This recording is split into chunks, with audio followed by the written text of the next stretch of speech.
Greetings, YouTubers, everyone out there. My name is Mark, and I am the Mark Ness Monster. Joining me behind the camera right now is my father, Joel, and today we're going to find out if we are as unsafe as we're led to believe by companies who install red light cameras. Behind me, this traffic is moving very fast, 50 miles per hour. Is this a safe speed? You be the judge. This is Fact or Friction.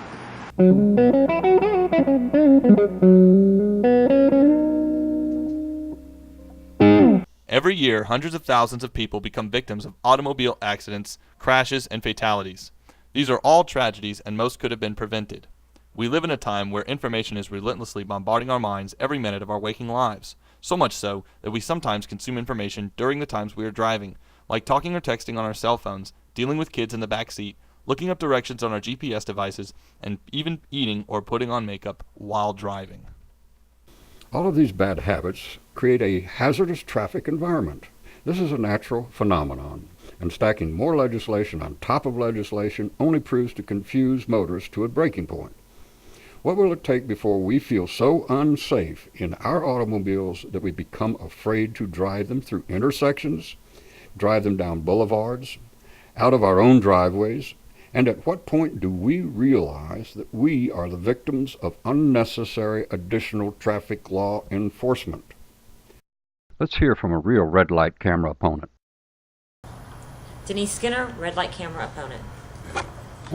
Bring us up to how you got involved with, I think it was Charlie Buckles, wasn't it? Charlie Buckles was the first person to tell me about the program, because at the time Charlie was working with a man named Jay Spector, who was a Red Flex salesman here in Lafayette, presenting the Red Flex program in competition with ATS to our city council.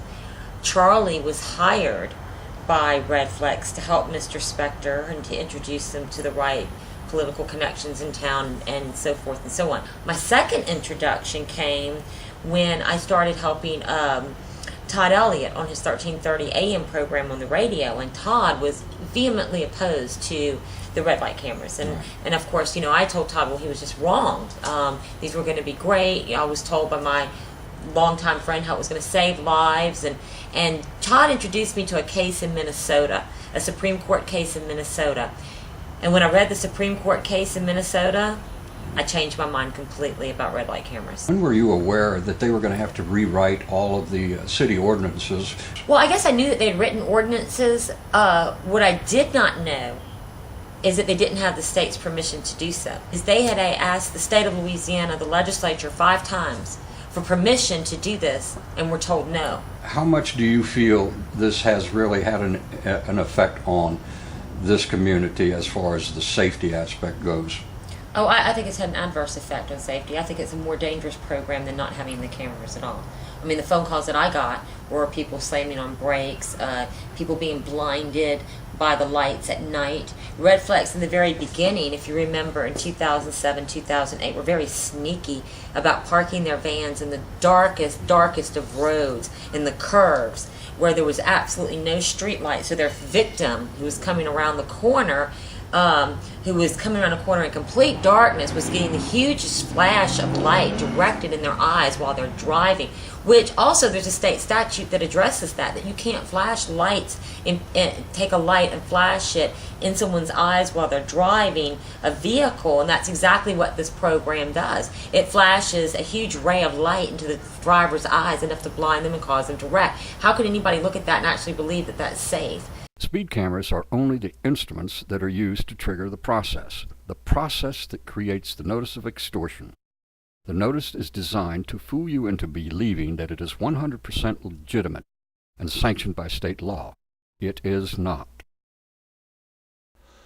These private enterprises or businesses are doing exactly what they're supposed to be doing, which is making money.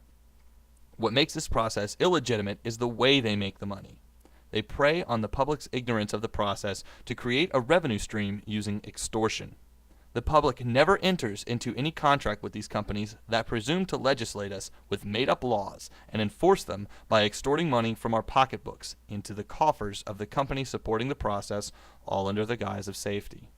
We are being taken for a ride, and they are laughing at us all the way to the bank. If the system worked, they'd be gone by now because they wouldn't be needed anymore. If the system didn't work, they'd still be gone by now because their methods would have proven to be ineffective at creating a safer traffic environment. The point is, if the process truly was about safety and not money, they'd be gone by now. And in America, a private enterprise from Australia is not law enforcement and should never be considered law enforcement. Another way that they manipulate in order to catch a person speeding is they reduce the yellow light times. Well, that was something that we were told about in the very beginning. When we got involved in this mission, we got calls from other parts of the country. They said, watch what's going to happen. First, they're going to increase the yellow light times at key intersections. And then they're going to say that they're going to produce data that says this is evidence that we've improved the safety at this intersection. Right after they do that, watch for them to take those same intersections and decrease the yellow light time so they can increase the revenue.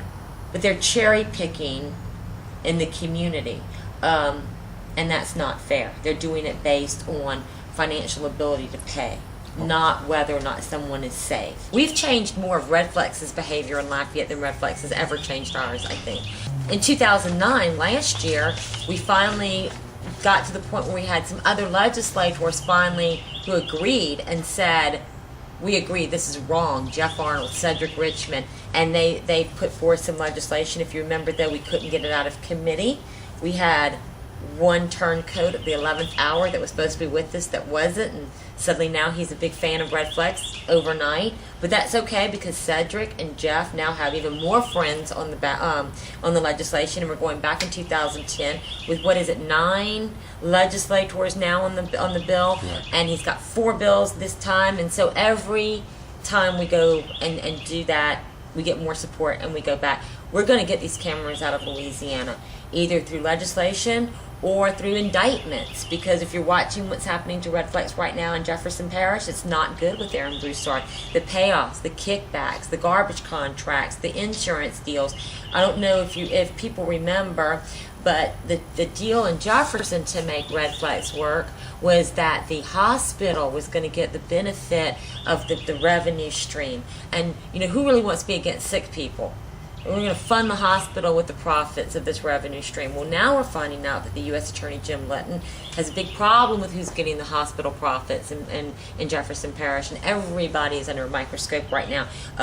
Lots of people have resigned, the CAO, the CEO, the parish president in Jefferson. The list is huge of people who are being looked at by the attorney, U.S. Attorney, including some Red Flex consultants who were getting some hidden commissions that were politicos. So it's getting very interesting. So I feel like by 2011 they should be going out of Louisiana either by legislation or by grand jury indictment. One way or the other, Red Flex for sure will get out of Louisiana. I just feel certain. So I have a lot of peace and resolve about that. And we get more and more support. Every day goes by, every time someone opens up an envelope and experiences the Red Flex experience for themselves, we get more support. The anti-Red Flex group gets more support because they realize when they see it what's going on, and they know that this is just not appropriate, and they're just not going to, and they're not going to do that.